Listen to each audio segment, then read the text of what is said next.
Hello, functional family. This is an overview of how water has an effect on us. Water is the foundation for every system in our human body. It makes up 70% of our body. That's what we are, 70% water.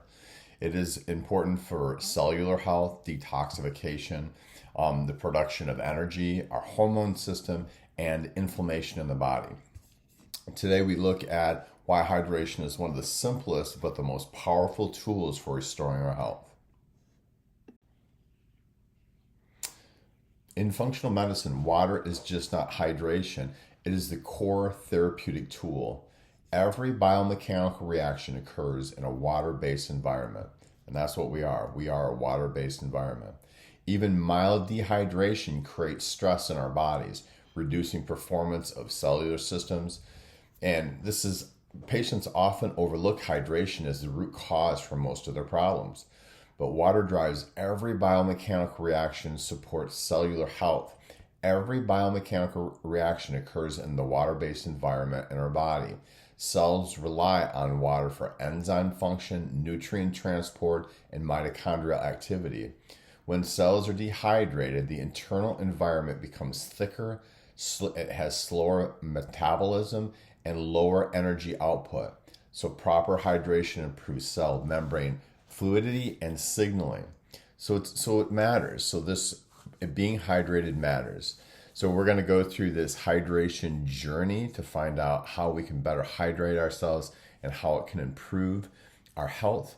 And we're going to connect all these systems together and show what dehydration does to the different systems in the body. So what are some hydration signs? Signs that we are dehydrated or we need more water? Well, thirst signals are the first.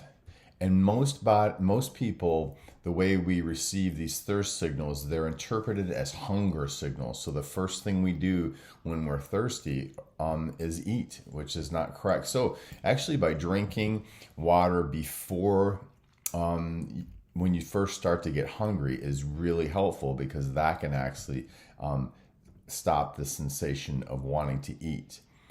So fatigue and headaches are also signals of dehydration.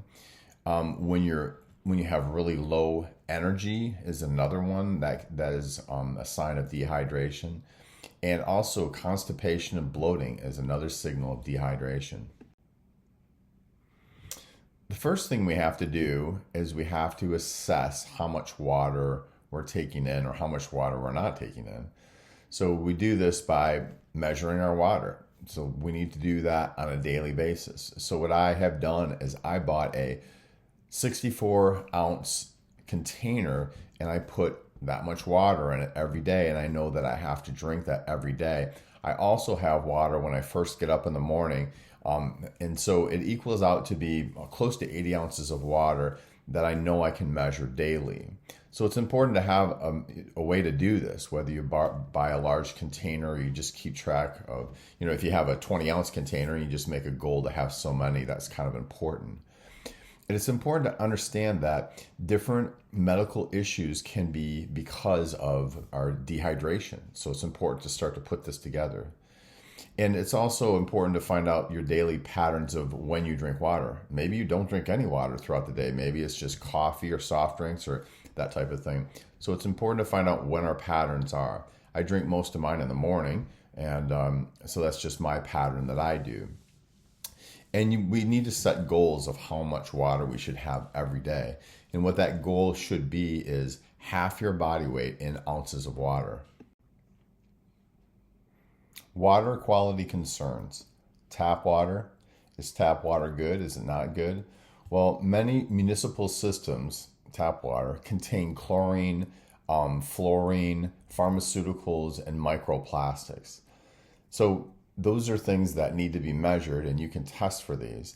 But tap water has a lot of impurities in it, so that needs to be taken into consideration. So bottled water also lacks oversight, regulation, and consistency and quality. So that's not another great source as bottled plastic water. There's a lot of confusion with filtration and what filtration to use, and we're going to go through this in a minute, and also what filtering device you're using and what it's taking out of your water. Quality testing. So it's important to analyze water to identify issues. So you have to figure out what water you're going to use, and then it's good to test that.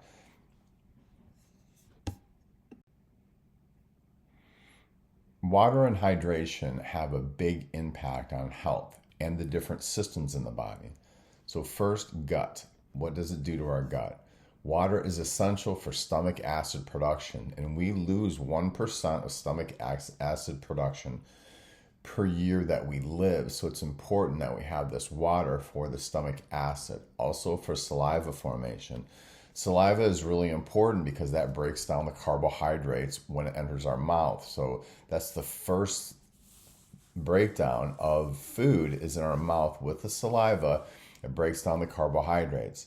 It also, dehydration affects enzyme activity and bowel motility. So we're supposed to have a bowel movement every single day, 1 to 3 every day. And if we're dehydrated, that doesn't happen. Many patients with reflux or constipation simply need hydration to support acid balance and bowel movements. So hydration also reduces the risk of small bowel stasis and sluggish digestion, detoxification. So next is detoxification. So the liver is important in this detoxification. So the liver's phase 1 and phase 2 detox pathways rely on hydration to move toxins out of the body. So the kidneys filter about 150 to 180 liters of fluid daily, but require adequate water to prevent concentrations of toxins, especially toxins to build up. So we need this water to flush through our kidneys to get rid of these toxins. Dehydration also elevates cortisol, slowing detox pathways. So hydration enhances lymphatic drainage as well. So low hydration stresses our brain and increases cortisol and disturbs thyroid and sex hormone balances. So more about hormones. So the endocrine system requires proper hydration to maintain the circadian rhythm, reproductive hormone balance, and adrenal resiliency. So hydration improves glucose transport, enhances insulin sensitivity. When hydrated, the body increases cortisol to compensate, which raises blood sugars. So we need to, under stress, we need to make sure that we're well hydrated to help support our glucose levels to be stabilized. So there's also mitochondrial impact that happens, and the mitochondria is the powerhouse of the cell. So that supplies our ATP and our energy. So if we're dehydrated, it's a problem for our mitochondria. So the mitochondria rely on water to maintain electrical gradients to produce ATP, which is our energy source. So when we're dehydrated, this decreases our mitochondrial efficiency and leads to fatigue. So when we're hydrated, the hydrated cells recover faster, maintain our metabolic stability, and resist oxidative stress. So when we're hydrated, our mitochondria work well, and we have more energy. There's also one other thing, inflammation. When we're dehydrated, the blood thickens and inflammation markers rise. We have more inflammation.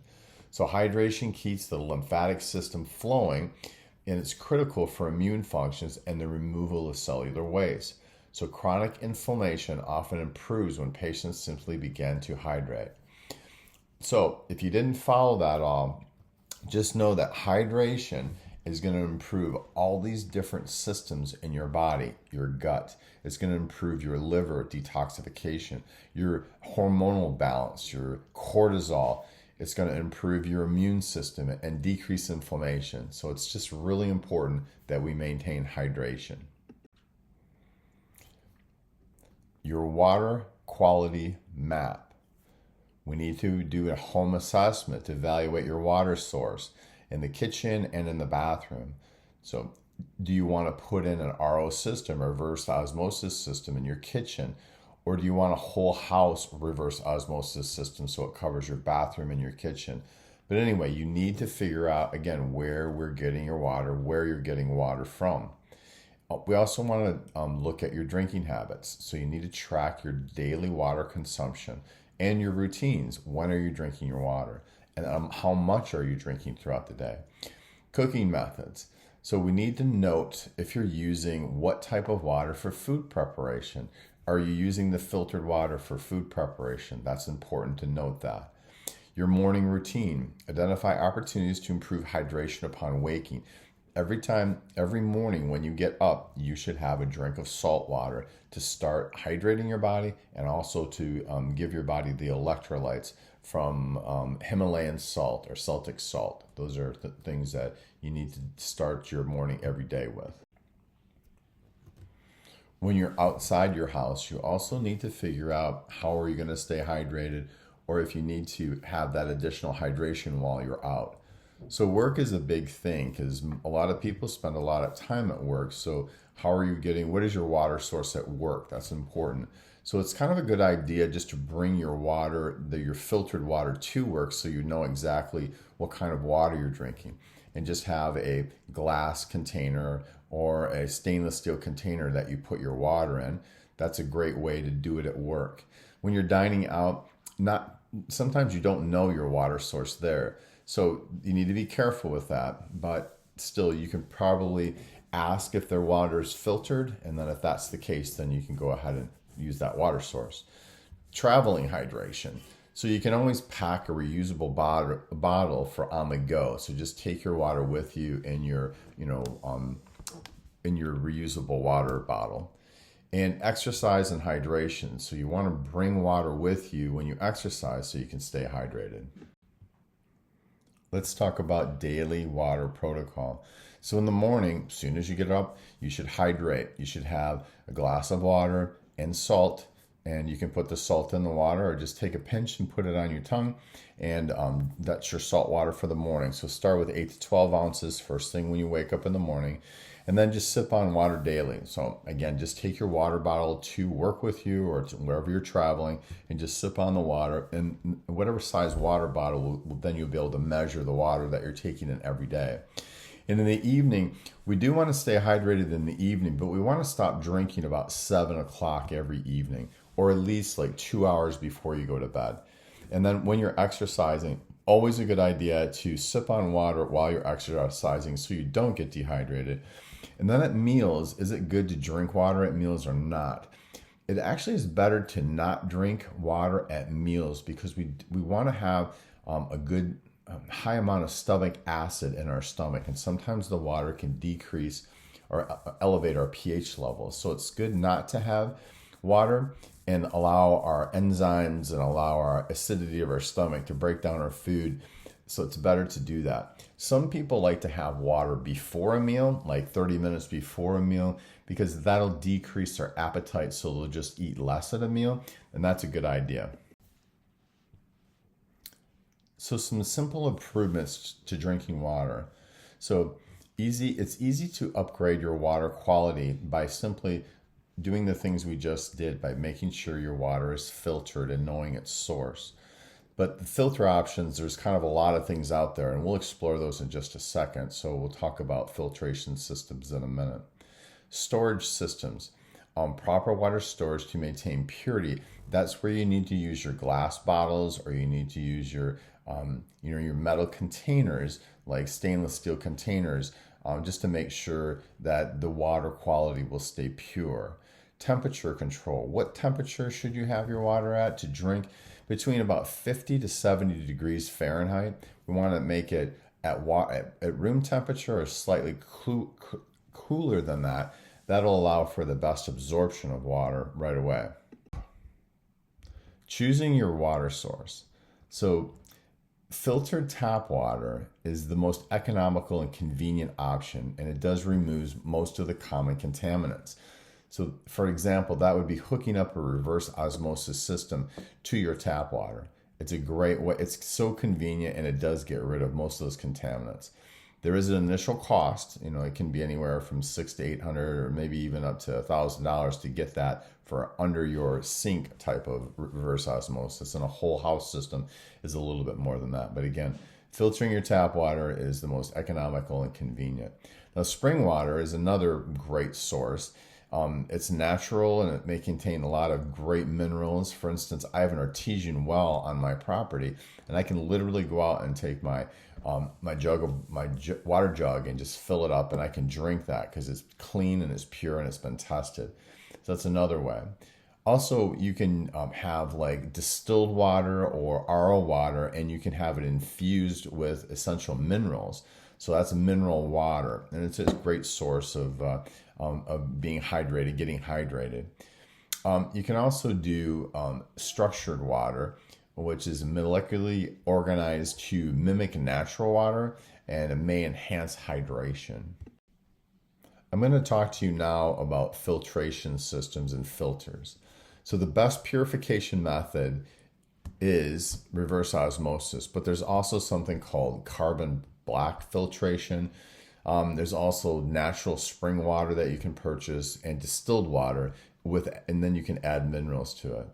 But each system varies in cost and effectiveness. So we need to select a system that removes chlorine, heavy metals, and endocrine disruptors. So our reverse osmosis system, or RO, is the gold standard for purification. It removes nearly all contaminants, including pharmaceuticals, chlorine, fluoride, and heavy metals. However, RO also removes minerals, so remineralizing is recommended, or just eating a good diet that includes minerals or taking a mineral supplement can do the same thing. So using RO for both drinking water and cooking is highly recommended. There's also something called carbon block filters, and that's like those Britas that you can buy in Target or Walmart that you pour the water, your tap water into, and it slowly drips down and filters.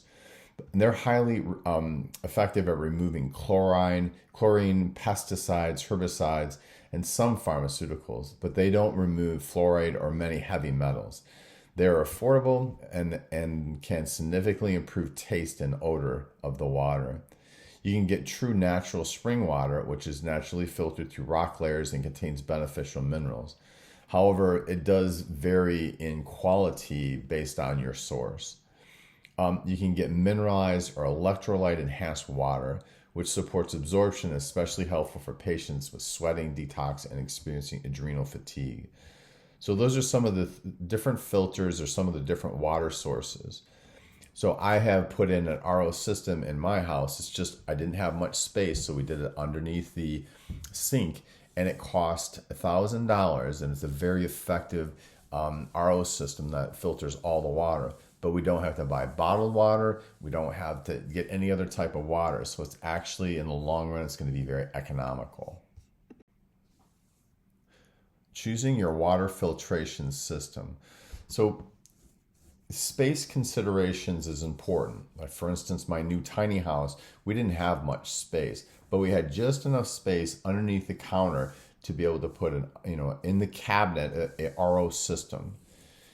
But it's not very budget friendly. So again, it cost $1,000. Where if you get a filtration, just like one of those filtration pitchers, those carbon filtrations, those are a lot cheaper. They just don't filter as many, especially the heavy metals. They don't filter those out. So, and then to set it up too, if you do buy an RO system, I just had someone put it in for me. I could have done it on my own, but I just didn't want to deal with the hassle. So you can put it in on your own. So you can get them, you can buy them wholesale. You can buy them off Amazon for $600 that are good quality and put them in on your own, and that's a little bit cheaper. Also for, you have to have a regular maintenance schedule, whether you have one of the pitchers that you have, it's only good for so many uses. And the same thing with the RO system filters. You have to have them changed regularly. I think I have to have mine changed every 3 months or so. Cooking and prepping food. Sometimes we don't think about the water we're using to cook with, but that's kind of important. It is important. And so if you do have an RO system that's already hooked up at your sink, your kitchen sink, it makes it a lot more convenient. That way, with all your cooking and all your food prep, you just automatically use your RO water, which is much healthy for you. So you can also recipe modifications, so you can adjust seasonal and cooking times to account for mineral-rich water. You can replace old cookware with high quality stainless steel. So again, what you use to cook with is important, and what it gives off is important. So these Teflon coated pans, things like that gives off that Teflon, which is not healthy for your body. So using like cast iron is probably the gold standard for cooking. In storage tips, it is so important that we use stainless steel containers or glass containers when storing our water for, making our trips, out to work or just out and about. Morning hydration routine. Like I mentioned earlier, when you wake up, you need to drink a glass of water, 8 to 12 ounces of water in the morning, and take that pinch of Himalayan salt and just put it on your tongue. And that way you have your electrolytes to start the day and you're also hydrated. It's also a good idea to combine and just make sure with that hydration, you have your breakfast and then you add your supplements with your breakfast. Great way to start the day. Take your water a little bit later, have your breakfast with your supplements, and then if you're taking some water out for the day, it's also a good idea to add electrolytes for extra energy boost. I don't recommend you go out and buy like electrolyte packets or anything. You can make your own electrolytes, and I can share that recipe with you. What should your daily hydration flow look like throughout the day? For work schedule, it's actually a good idea to build hydration breaks in throughout the day. So maybe when you do have a break at work, and if it's a scheduled break, just maybe say I need this many ounces of water, or just throughout the day. If you're retired, just say that by this time in the day I will have drank this much water, and just build that schedule in for your day. Also for exercise, just hydrate before you exercise, while you're exercising, and after you're exercising. We definitely don't want to get hydrated due to exercise, so just make sure you're doing that hydration routine with exercise. Your evening routine, you should continue to hydrate through the evening, but remember, stop at about 7 p.m. every night, especially if you go to bed at 10, or just remember about 2 hours before you go to bed, stop drinking. That'll help your systems. It'll help your body, so you don't have to get up in the evening or in the evening or nighttime. So, and just make sure you have your travel strategies ready to go. You have your bottle of water with you, and have it in a stainless steel, jug, or have it in a glass jug, and just have it measured out and make it so that you have to drink that much as you do your traveling throughout the day. Exercise hydration. Before you exercise, about 2 to 3 hours before you exercise, try to get about 16 to 24 ounces of water in. So you go into your exercise routine pretty well hydrated. And then we want to sip about 4 to 8 ounces every 15 to 20 minutes while we're exercising. And then after we exercise, again, we want to hydrate, but we want to think about how can we do it with electrolytes.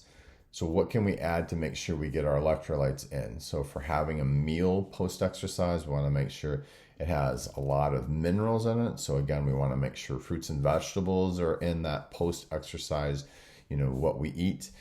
Also, we can have, electrolytes, like electrolyte powders we can make ourselves, and we can have those in our water. So it's just important that we maintain these mineral levels and electrolyte levels during exercise, after exercise.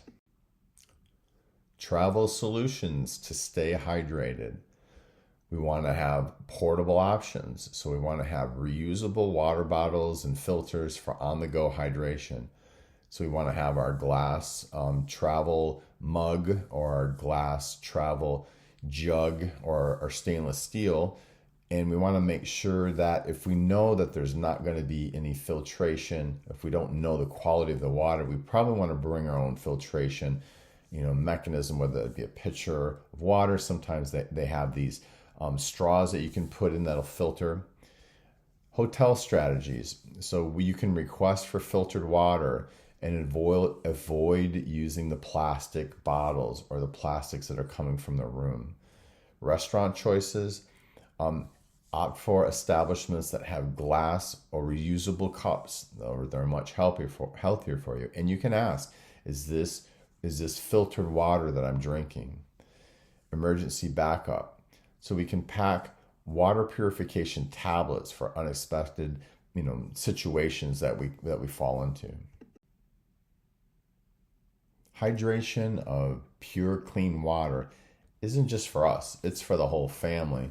And it's easy to involve the whole family, especially if we install filtration systems and we just have mugs and glasses, and we have water bottles that are stainless steel or glass. If we just have that all in the house, that's easy. It's going to be easy for the whole family to get involved too. So this is a whole family ordeal that we want to do. And we want to have kid-friendly options. So we want to make hydration fun with colorful, reusable containers. Also, our pets are an important part of the family too. So just when we're filling up the water dish for the pet, just make sure we use that filtered water. And then we can incorporate all of our water quality into all of our family routines too. So serve that filtered water to everybody. Supporting your health journey. It's important to track your symptoms, monitor hydration markers, energy, digestion, skin, and sleep. These are all important markers for dehydration. Also, we want to track your urine color, so the darker it gets, the more dehydrated you are. Your sweat levels. Are you sweating? If you're not sweating at all, probably dehydrated. Okay. Holistic improvements. If we notice changes in energy, skin, digestion, and sleep quality, we need to identify them and then make the changes and make sure we're hitting our markers for our hydration. We want to make sure it's filtered water. We want to get the correct amount of water, and we just want to make sure we're drinking, throughout the day. And so some insights into this is we need to use tracking to understand your unique hydration needs. So everybody has a little bit different hydration needs, and they need to drink at different times, and they need to drink different amount at times. So this is kind of getting to learn. This is learning your body type of thing, but hydration is super important. So the solutions are kind of simple to stay hydrated and to drink good water. The filtration or the filters for the water are important. So if you buy a reverse osmosis, that's the gold standard. You can also get just pitchers that filter the water. You can get those out at your local stores, and those are affordable, and they're fairly good at getting rid of most of the toxins that are in the water. Again, the RO system gets rid of the majority. You can have your water tested too. That's not hard. You can send off for a water testing kit and then send it to the company. They'll test your water and they'll tell you what contaminants are in your water. Mineral supplements. You can remineralize purified water for health. So for your reverse osmosis system, by simply taking a multivitamin will give you most of your minerals that you need, but also eating good fruits and vegetables will give you the rest of the minerals. Or you can put electrolytes into your water, and you don't need to go out and buy the powders and stuff that are in the stores. You can actually make your own electrolytes.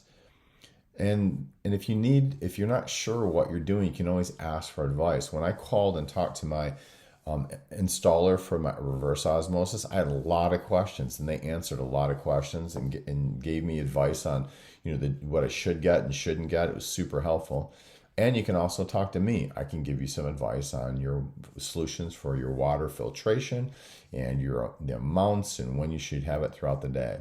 So I hope this was helpful, and I hope you learned a little bit about water and filtration and all that stuff about staying hydrated and how it helps your body systems.